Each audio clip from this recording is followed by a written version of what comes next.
Bonsoir à tous et bienvenue dans l'invité de la rédaction de Médien TV. Comment les jeunes parlementaires peuvent contribuer à la promotion de politiques publiques progressistes et équitables? C'est sous ce thème que se tient depuis lundi à Marrakech les travaux de la toute première édition du Forum international des jeunes parlementaires socialistes et sociodémocrates. Une rencontre qui rassemble des parlementaires et des experts du monde entier. Organisée par le groupe socialiste Opposition Ittihadia à la Chambre des représentants en partenariat avec la jeunesse Ittihadia et le réseau MENA Latina. Cet événement de grande envergure se veut être un espace d'échange et de débat, une sorte de laboratoire d'idées et de propositions à partager avec les groupes parlementaires et toutes les parties concernées pour un monde meilleur, plus solidaire, avec plus de ponts et de réseaux et des objectifs communs. Et pour parler de cette rencontre, la première du genre, pour renforcer la coordination entre les forces parlementaires du monde entier, s'appuyant sur les expériences des uns et des autres, et pour revenir sur les grandes questions abordées, à cette occasion, nous avons le plaisir de recevoir ce soir M. Hassan Leshgar, parlementaire USFP et coordinateur du réseau international des jeunes parlementaires socialistes et sociodémocrates. M. Leshgar, bonsoir et merci beaucoup d'avoir accepté notre invitation. Bonsoir Soumia et merci à vous pour l'invitation. C'est moi. Alors, Hassan Leshgar, comment est née déjà l'idée de cette grande messe des jeunes parlementaires socialistes du monde et quel est l'intérêt et l'importance de sa tenue en ce moment et au Maroc? Cette rencontre est le fruit d'un travail du groupe socialiste Opposition Ittihadia, du parti bien sûr, et de la jeunesse et du réseau MENA Latina. Pour commencer, c'est un travail qui a commencé il y a 4 ans, de tentatives d'ouverture sur les pays d'Amérique latine, qu'on rencontre souvent dans les messes de l'international socialiste, mais on n'avait pas de contact direct et permanent avec les partis d'Amérique latine principalement. Donc la jeunesse USFP, la jeunesse du Takatchoul en Tunisie, ont créé ce réseau MENA Latina qui, durant ces 4 ans, a beaucoup travaillé, a organisé beaucoup de rencontres, d'événements, dont aussi des événements au Maroc, à Tanger, à Marrakech. Et c'est ce travail qui a été fait par le réseau, par la jeunesse. Il faut aussi dire que l'USFP occupe la place de la vice-présidence depuis le dernier congrès de l'International socialiste. On a la place de vice-président de l'International socialiste. Donc, c'est tous ces acquis qui ont fait émerger cette idée pour le groupe et à laquelle ont adhéré le réseau MENA Latina, la jeunesse et le parti, bien sûr. Donc, corrigez-moi si je me trompe, il y a à peu près 70 parlementaires qui ont pris part à cette rencontre de parlement, c'est ça? Il y a en tout presque une centaine, dont 75 qui sont des parlementaires étrangers, pas marocains. Oui. Le reste, c'est les participants du groupe socialiste. Et quand on dit jeunes, la particularité, c'est que ils sont jeunes, bien sûr, et que c'est leur premier mandat, c'est ça?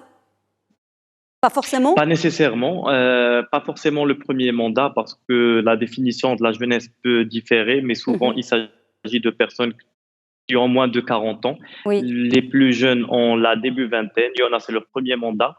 On a eu la plus jeune députée mexicaine, le plus jeune sénateur de la Côte d'Ivoire, le plus jeune député du Honduras. Donc, il y avait certains qui étaient effectivement les plus jeunes, qui étaient même très jeunes. Mais parmi ces jeunes, il y en a qui ont accumulé déjà de l'expérience. Il y avait 5 présidents de commission de droit ou de climat ou autres dans leurs parlements respectifs. Donc, c'était des gens avec beaucoup de compétences, beaucoup d'engagement et beaucoup d'expérience. Oui, donc jeune âge. Jeune, ça ne veut pas dire inexpérimenté. Donc, de quelle capacité, quels outils, quel état d'esprit, parce que c'est important, c'est l'état d'esprit, disposent justement les jeunes parlementaires pour influer efficacement, peut-être à côté des seniors, ou plus que les seniors, pour être une réelle valeur ajoutée, au sujet de questions préoccupantes maintenant qui agitent le monde, comme la sécurité, la paix, la consolidation de la démocratie. C'est les thèmes que vous avez évoqués pendant ces 3 jours, la lutte contre le terrorisme et l'extrémisme, la migration, le développement durable, l'environnement, les énergies renouvelables, les questions de genre et d'égalité, les droits et libertés de la jeunesse, parce que c'était très, très, très, très riche en débat et vous avez vraiment ratissé très, très large et les sujets les plus préoccupants Que peuvent apporter les jeunes par rapport aux parlementaires seniors, aux plus âgés? Il faut dire que les jeunes, en général, sont toujours porteurs de transformations. Les transformations majeures qu'ont connues les sociétés, les modèles ont été apportés par les jeunes et ceci s'explique de façon normale par la volonté des jeunes de changer les choses et par le fait que les jeunes soient dans une situation aussi de transformation au niveau de leur vie et ils sont les premiers à subir les inégalités sociales, etc. Les jeunes aussi sont très, très actifs. En ce qui concerne, en ce qui nous concerne, on avait organisé huit panels, 3 par jour, sauf le dernier jour où il y a eu 2 panels. Et dans chacun des panels, on a essayé d'avoir au moins 2 ou 3 expériences. Donc, c'est des députés qui parlent des expériences de leur pays. Ça nous permet d'avoir une idée sur comment se passent les choses ailleurs et quels sont les défis, les problèmes qui sont présents. Est-ce que c'est les mêmes et comment ils ont été traités? Il y a souvent au moins 1 ou 2 experts qui, eux aussi, peuvent donner une autre vision des problématiques qui ont été traitées. Oui. Donc, oui, effectivement, c'était un débat très, très riche. Vous avez parlé il y avait de différents sujets. Il y avait la paix, la sécurité, il y a la migration, il y avait l'état social en tant que définition, il y avait le climat, bien sûr, avec tous les défis qu'il nous pose.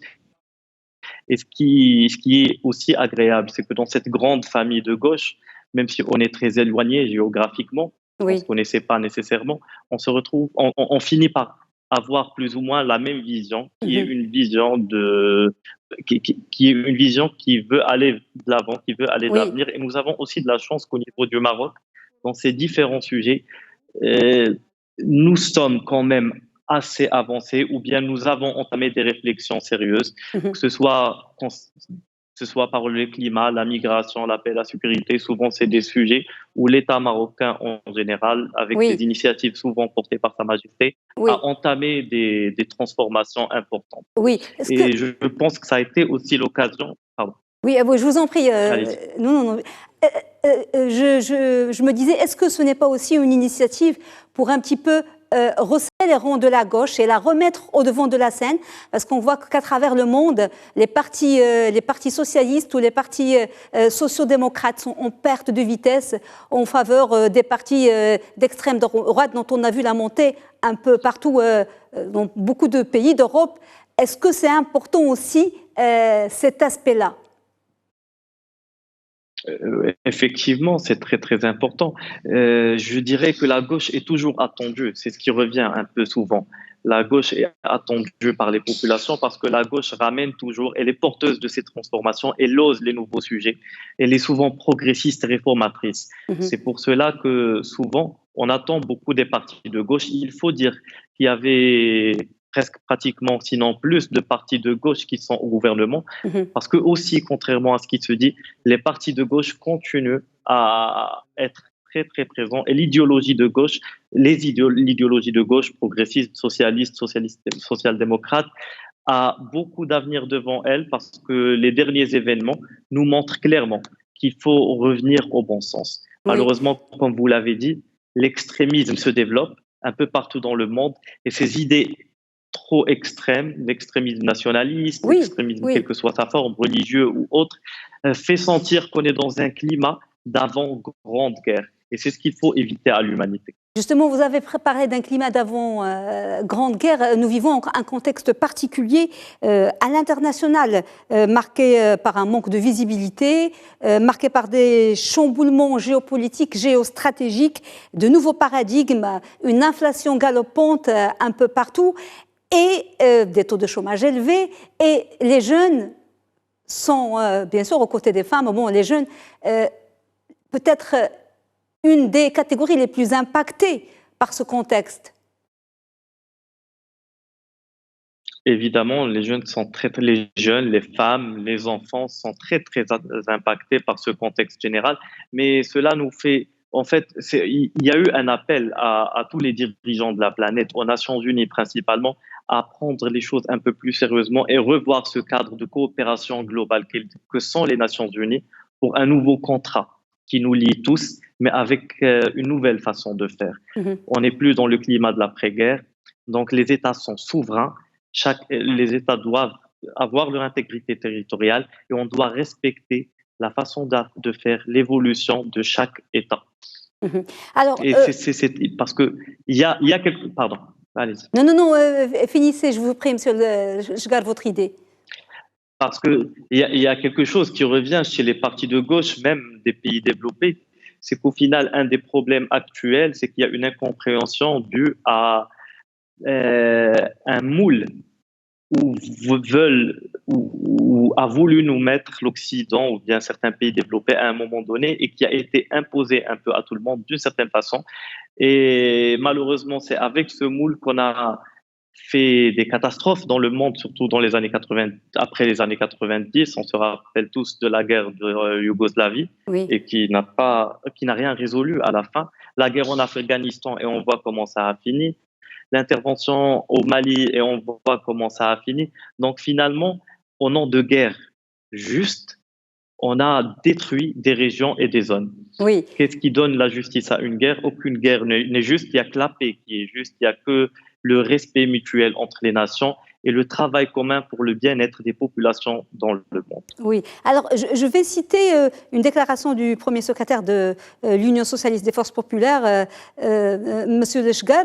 Lors de ce forum, il a dit que le monde d'aujourd'hui fait face à des problématiques et à des contraintes qui dépassent les capacités et les moyens d'un seul pays, même quand il s'agit d'une superpuissance, et que nous avons plus que jamais besoin d'un nouveau contrat mondial qui va au-delà de la défense des droits politiques, sociaux, économiques et culturels pour défendre les droits de la planète et des générations futures. Pensez-vous qu'une ambition, qu'un contrat pareil soit concrétisable dans un monde sous tension, secoué par les crises et la montée de toutes sortes d'extrémismes politiques, économiques, religieux, et où les pays et les blocs se ferment de plus en plus sur eux-mêmes pour se protéger? Est-ce que c'est possible, ce sorte de contrat? Est-ce que ce n'est pas utopique?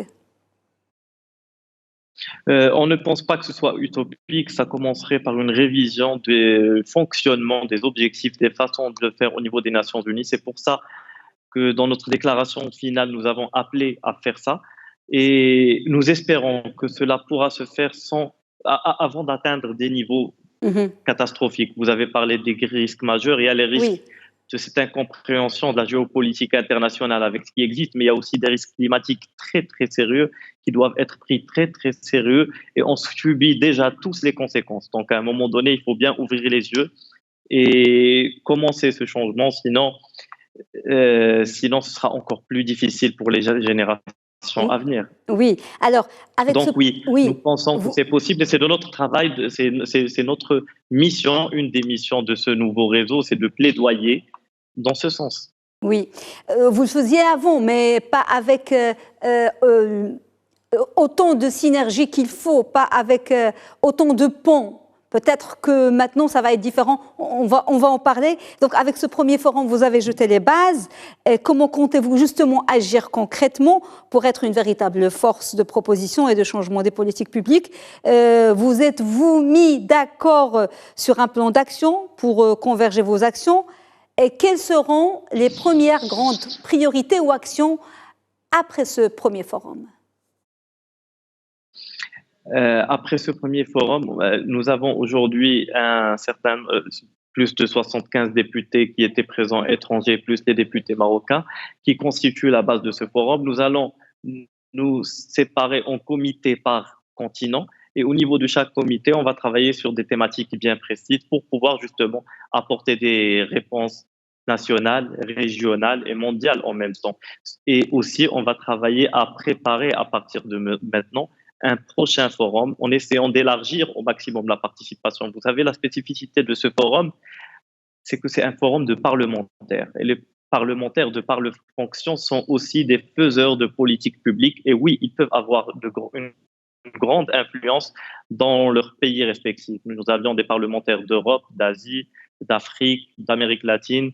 Donc, il y a un vrai potentiel et nous comptons essayer d'exploiter au maximum. Oui, donc les jeunes parlementaires appartiennent à leur génération, ce sont des enfants de leur époque et justement qui sont nés dans les nouvelles technologies, les réseaux sociaux.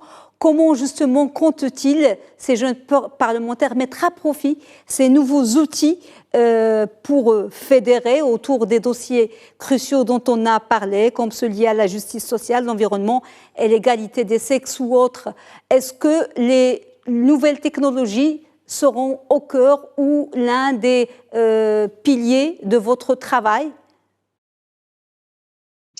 Certainement, c'est un réseau, donc déjà oui, on va profiter des nouvelles technologies parce que ça va faciliter les rencontres. C'est des gens qui vivent à des milliers de kilomètres les uns les autres, donc ça Oui. dans un sens, mais aussi pour promouvoir le travail. C'est un travail qui se fait déjà individuellement. Mhm. Chacun de ces députés utilise justement ces nouvelles technologies de différentes manières pour diffuser les différents messages qu'il a à transmettre. Et j'ai été agréablement surpris par les expériences d'utilisation de ces outils, surtout en Amérique latine, où on sent qu'il y a aussi beaucoup d'engagement pour ces différentes questions. En Amérique latine, ils utilisent beaucoup les nouvelles technologies, les réseaux sociaux, dans le travail de lobbying, dans le travail de fédération, plus qu'en Europe? Non. L'Amérique latine est certains pays d'Amérique latine, certains députés avec lesquels j'ai eu la chance d'échanger, sont des sociétés quand même encore très politisées parce qu'il y a encore plein de causes, que ce soit des causes Oui, nationales, oui. que ce soit des causes de justice, de lutte contre le crime. Il y a encore beaucoup de causes et les causes font que justement les gens s'engagent un peu plus et Mhm. adhèrent un peu plus à l'action politique. Oui. Avant d'en arriver à la prochaine session, prochain forum, prochaine étape, si on parlait un petit peu de l'action parlementaire des jeunes au Maroc et de l'engagement, on parle tout le temps, ça fait des années qu'on parle du désengagement des jeunes de la vie politique, les jeunes n'y croient plus, les partis politiques n'attirent plus. Quel état des lieux faites-vous aujourd'hui de l'engagement des jeunes dans la politique, en l'occurrence l'USFP et les partis de gauche, partis socialistes, sociodémocrates, qui attiraient la grande partie des jeunes? Comment faire pour les reconquérir?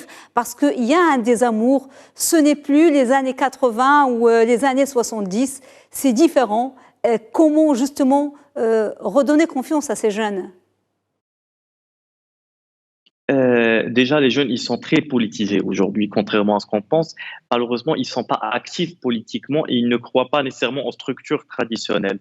Même si, personnellement, je pense qu'ils ont complètement tort, parce que ces structures traditionnelles, c'est ce qui fonctionne encore, c'est ce qui fait les lois. On ne fait pas de lois uniquement sur des réseaux sociaux, on ne mobilise pas des gens uniquement sur des réseaux sociaux, il faut un contact direct. Et les jeunes sont aussi très actifs au niveau de la société civile. Pour revenir au parti, nous, à l'USFP, nous avons une jeunesse très, très dynamique. D'ailleurs, elle a été à l'initiative de ce forum. Elle est en contact avec ses partenaires partout dans le monde. Elle est présente dans les universités. Malheureusement, on a besoin d'un peu plus aussi d'espace. Cette jeunesse a besoin de plus d'espace au niveau des médias, au niveau des tribunes, des différentes tribunes qui puissent exister pour qu'elle puisse passer son message et convaincre d'autres jeunes à participer politiquement. C'est certainement le cas de d'autres jeunesses dans d'autres partis. Oui. Alors, concernant le forum, le premier forum s'est tenu à Marrakech. Et le rideau va tomber aujourd'hui, c'est ça? On a clôturé le forum. On vient de clôturer à 2 heures ou 2 heures et demie le forum. D'accord. Alors, quelle sera la Donc, il périodicité y de a... ce forum? Excusez-moi, je vous en prie, M. Wojgar. Vous vouliez finir? Il n'y a pas de Oui. problème. Non, effectivement, on vient de clôturer le forum il y a 2 heures ou 2 heures et demie. Le forum s'est clôturé par une déclaration globale qui englobe tous les sujets desquels on a discuté. On a parlé de paix, sécurité, climat, droits de l'homme, liberté individuelle, souveraineté et respect de la souveraineté des États et de leur intégrité territoriale. On a alerté sur l'utilisation d'enfants dans les différents conflits qui peuvent exister, les enfants soldats ou bien les enfants qui sont abusés lors Oui. de certains conflits ou utilisés autant que boucliers humains. Oui. Donc, il y a eu dans la déclaration, plusieurs éléments qui ont été cités. Et il a été décidé justement, à travers ce travail où on a eu la chance de travailler avec, comme je vous ai dit, 75 députés étrangers de 35 pays. On a eu la chance de travailler avec tous ces gens et il y a eu la décision de créer ce réseau parlementaire de jeunes parlementaires socialistes et social-démocrates, qui est le premier du genre au monde. Donc, nous allons commencer le travail à partir d'aujourd'hui avec nos camarades et définir justement les stratégies à avoir pour préparer nos actions futures. Et nous espérons, nous sommes confiants que nous allons pouvoir organiser un prochain sommet de Marrakech et que ça devienne un prochain forum à Marrakech et que ça va devenir une tradition qu'on va faire évoluer d'année en année pour mieux porter tous ces messages qui nous tiennent à cœur. Justement, c'était ma dernière question. Moi, je voulais savoir, est-ce que ça va être une tournante? Est-ce que le forum sera organisé annuellement, ou tous les 2 ans, tous les 3 ans, dans un pays différent? Mais ça va toujours se tenir à Marrakech. Est-ce que vous savez si c'est tous les 2 ans, tous les 3 ans, chaque année, ou est-ce que ça n'a pas encore été tranché? Ça n'a pas encore été tranché. Nous allons décider avec nos partenaires. Comme je vous ai dit, c'est un réseau. Nous avons été honorés en tant que groupe socialiste opposition Tihadi d'en avoir la coordination et nous espérons réussir à faire de ce réseau un dispositif qui fonctionne bien et qui arrive finalement à atteindre ses objectifs.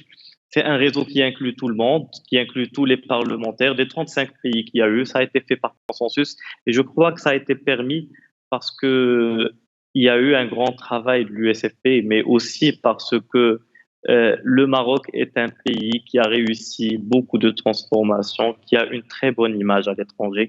Et les gens voient d'un très très bon œil tout ce qu'on a pu réaliser dans ce pays, que ce soit au niveau des changements climatiques, au niveau de la migration, au niveau de la paix et de sécurité, au niveau même de des réformes sociales qui sont entamées aujourd'hui et qui sont sérieusement lancées par le Maroc. Cette expérience marocaine plaît beaucoup et cela nous aide aussi beaucoup avec nos partenaires. Merci beaucoup Hassan Lechgad d'avoir répondu à nos questions. Je rappelle que vous êtes parlementaire USFP et coordinateur du réseau international des jeunes parlementaires socialistes et sociaux-démocrates. Merci monsieur et bon courage. Merci à vous. Bonne soirée. C'est moi. Madame, monsieur, merci beaucoup de nous avoir suivis. Bonne suite des programmes sur Média TV. Très belle soirée.